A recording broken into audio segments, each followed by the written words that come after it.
কৃষ্ণনগরবাসীর কাছে আবেগের একটাই নাম, বুড়িমা। নদিয়ার রাজা কৃষ্ণচন্দ্র রায় স্বপ্নাদেশ পেয়ে দেবী জগদ্ধাত্রীর পুজো শুরু করেছিলেন। লোকমুখে শোনা যায় সে পুজোকে জনসাধারণের কাছে পৌঁছে দিতে চেয়েছিলেন তিনি।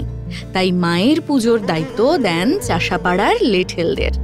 এভাবেই শুরু হয় কৃষ্ণনগরের চাষাপাড়া বারোয়ারির ঐতিহ্যবাহী বুড়িমার পুজো। কেবল কৃষ্ণনগরবাসীর কাছে নয়, বুড়িমার খ্যাতি ছড়িয়ে পড়েছে দেশে বিদেশেও।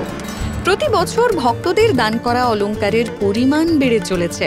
পুজো চলাকালীন দেবীর গায়ে থাকে প্রায় 12 কেজি গহনা, মাথায় থাকে সোনার মুকুট, কপাল ভরে যায় বিভিন্ন আকারের সোনার টিপে, হাতে সোনার বালা, পায়ে সোনার নুপুর, বাদ যায় না দেবীর বাহন সিংহ, তারও মাথায় থাকে সোনার মুকুট। ভাসানের আগের মুহূর্ত পর্যন্ত এভাবেই ভক্তদের সামনে উপস্থিত থাকেন বুড়িমা। এলাকার অন্যান্য সমস্ত জগদ্ধাত্রী প্রতিমা ভাসানের শেষে হয় বুড়িমার ভাসান। প্রতি বছর লক্ষাধিক মানুষ ভিড় করেন মায়ের ভোগ গ্রহণ করতে। দেবী প্রতিমা জলে পড়া অবধি জোড় হাতে তাঁরা অপেক্ষা করেন রাস্তার দুধারে। কথিত আছে, মায়ের কাছে মানত করলে সে স্বাদ অপূর্ণ থাকে না। আজও সাধারণ মানুষের অর্থ সাহায্যেই হয় বুড়িমার পুজো।